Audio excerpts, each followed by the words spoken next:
Mga opisyal sa kapulisan andam ipaubos sa lifestyle check. Uban gikataho nga dunay uban kanila nga nagdawat og kwarta gikan sa mga drug ug gambling lords. Gikondenar sa police beat reporters ang pagpanghuga sa ilang kauban. Ang pundot nagdawat sa ahensya sa gobyerno nga mutabang sa investigasyon. Gidili ang pagpamaligya og makahubog ug ang inog sulod sa ruta sa Sinulog Grand Parade. Mga golf caddy sa Cebu Country Club nagwelga. Dili sila gusto mupirma sa katuig nga kontrata. Tukuron sa dakbayan sa Sugbo, Toledo ug lungsod sa Balamban ang mga windmills alang sa pagdugang sa supply sa kuryente.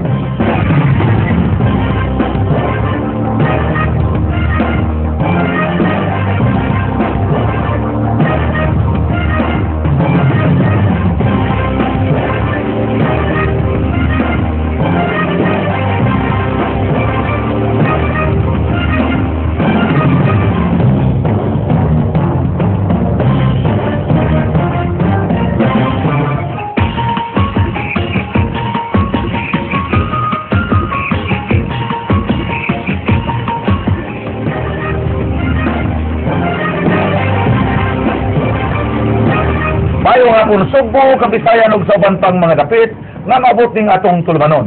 Ako si Frank Malilong Jr. Ihatid na mo ang mga nag-unang impormasyon. Ako si Georgia Herrera.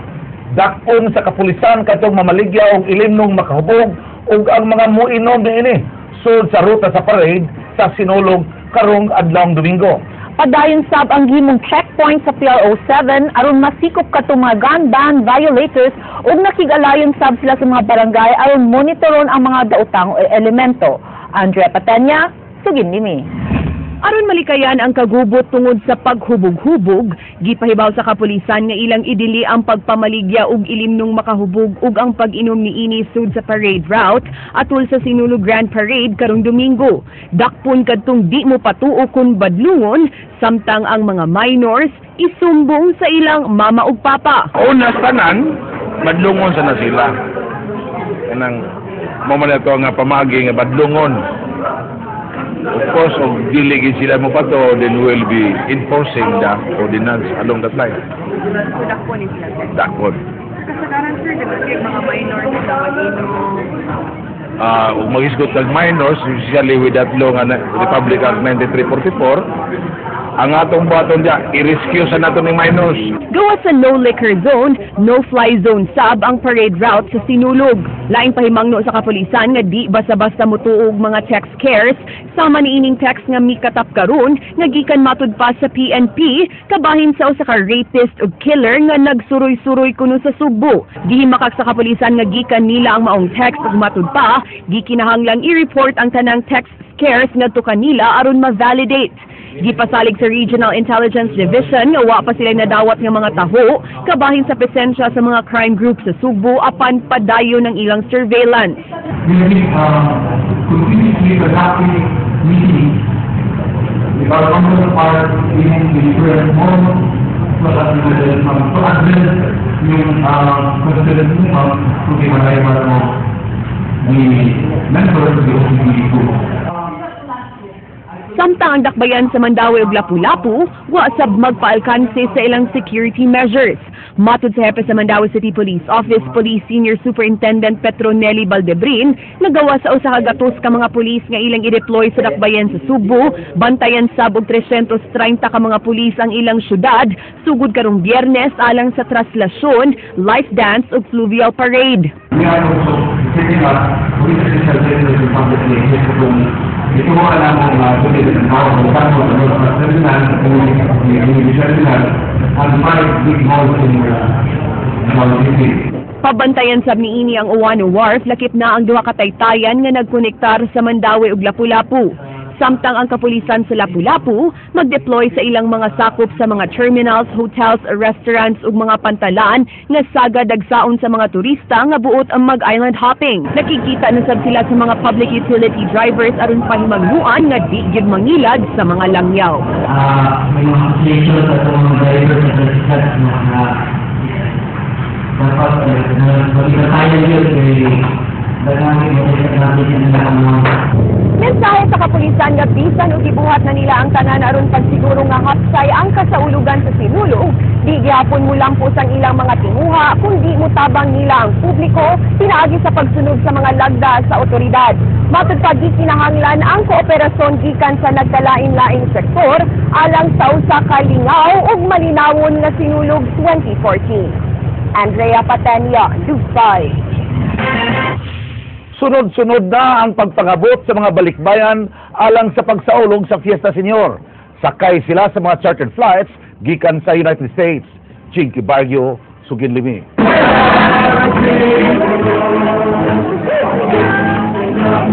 Pasado alas 10 kaganyang buntag miabot sa Mactan Cebu International Airport kining dulan 200 ka mga balikbayan sakay sa usa ka chartered flight sa Philippine Airlines gikan sa Estados Unidos. Sa ilang pagkanaog, gisugat dayon sila ni Cebu Vice Governor Agnes Magpale ug Cebu City Mayor Mike Rama. Sila ang ikaduhang batch nga miabot sa Sugbo, human ang unang pundok nga gikan sa Texas ug Las Vegas nga miabot sa miaging semana. Ilang tuyo mo ang pagbakasyon ug pagsaksi sa Sinulog Grand Parade. Si Elizabeth uban siyang anak nga si Hannah, 15 ka tuig na sa Los Angeles. Gikalipay nila ang gihimo nga pag-welcome. Just only happiness and enjoy while you are here. But it was in the Philippines last time. It's nice na magkaroon ng ganito, lalong gaganahan ng mga tao pupunta rito, considering mais global yun, di ba? That's good. Matod ni Magpale, kini ang labing daghan nga mga balikbayan nga nangabot. Laing 300 pa ka mga balikbayan ang nagabot pasado alas 12 sa udto kaganiha. We have prepared the 14 towns to 13 towns that they will visit, and we have improved the katong mga destinations nga they will spend longer time, like they will be stay longer in Sumilon Island. Yeah, we included this time Mantalongon, wala pa na ma-appeal, so we have new destinations included this year. Ang Balik Cebu Committee sa Sugbo mipahibaw nga usa sa ilang proyekto uban sa mga balikbayan mo ang pagtukod og mga Pinoy-anan sa usa sa mga lungsod sa Camotes nga nabiktima sa bagyong Yolanda. We choose not to go the usual route, which is GI sheets and plywood walling, which is a little more than a shop, no? We said, why not turn to our cultural tradition for an ideal dwelling which is well suited to the Philippine climate. So, we're going to build payags, nipa huts. Sa gawa sa arrival area, nagkalain-laing freebies ang giandam sa MCIAA management alang kanila. Jinky Bargio, News 5. Miabot na sa Sugbo ang usa sa 7 ka mga out-of-town contingents nga musalmot sa Sinulog Grand Parade. Gipasalig sa tribo Subanen sa lungsod sa Plaridel, Misamis Occidental, nga malingaw gid unya sa ilang ipakitang performance ang mga musaksi sa Sinulog Grand Parade karong Domingo. Madid Sabang, Suginlimi. Ngit-ngit pa ang palibot sa dakbayan sa Sugbo nga miabot ang barko nga gisakyan sa tribo Subanen nga dunay dulaan 400 ka mga dancers. Sila gikan sa lungsod sa Plaridel sa lalawigan sa Misamis Occidental. Mato di Plaridel Mayor Diego Nonoy T nga miuban sa grupo na kini mo'y unang higayon nga musalmot sila sa Sinulog Grand Parade karong Domingo. Sa Misamis Occidental magod nasa mo ang festival sa Hudahul Misamis Occidental. So gikan dito atong sa mga September dito namin nagsugod og practice. So dunay kaugalingong ritual og dance steps ang tribo Subanen, diin ilang salmutan ang free interpretation category. Subling gamiton sa maong grupo ang ilang costume aton sa Pasungko Festival.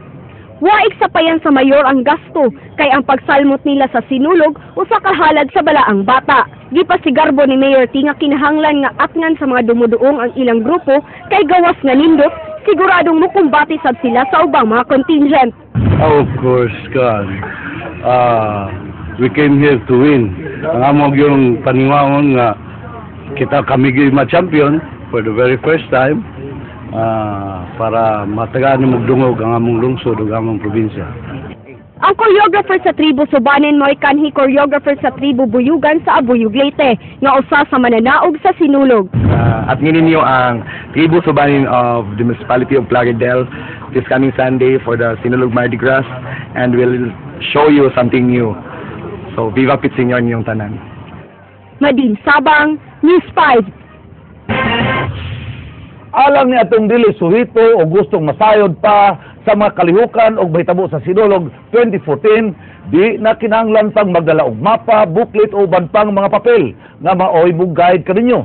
Kay gamit ang imong smartphone o tablet, mahimo na nimo kining mabasa og matultulan. Kini pinaagi sa mobile application nga Sinulog My Guide nga gipaluyuhan sa Inupa Media ug Smart Communication Incorporated. Ryan Sorote, Suginlimi. Kompleto sa gusto nimo mahibawan ng mga mobile application. Aduna kini instant history lesson sa Sinulog, pension house ug hotel listings, smart support page, Sinulog schedule of activities, directory, Cebuano delicacies ug bisan travel tips. Ang Cebuano journalist ug tech enthusiast na si Max Limpag may develop sa mga application uban ang iyang asawa nga si Marlene. Sa mong tanaw nga, maayo sad nga ang tourism information, historical information, cultural information atong i-deliver agi sa mga devices nga gipangda permis mga tao. Dunay pito ka special nga mga sections kining Sinulog My Guide app sa pub media ug sa smart communications. User-friendly sab kayo ang Sinulog My Guide app nga may himong ma-download og libre sa Android phone pinagi sa Google Play Store. Gani gaan kay kini nga naalang sa 6.8 megabytes ang ma-count ini sa memory. Wa pa sa Apple Store ang Sinulog My Guide kay pa rin pag-review ang content ini sa kumpanyang Apple. Apan mahimo gihapon ma-access ang content ini pinagi sa inyong mga mobile browser sa www.sinulog.myguide.ph. Ang among yung project is kanang using digital tools to enhance the tourism experience. And the way we're doing that is tagaan ang turista o kanang sakto o kanang relevant o importante nga information on the spot.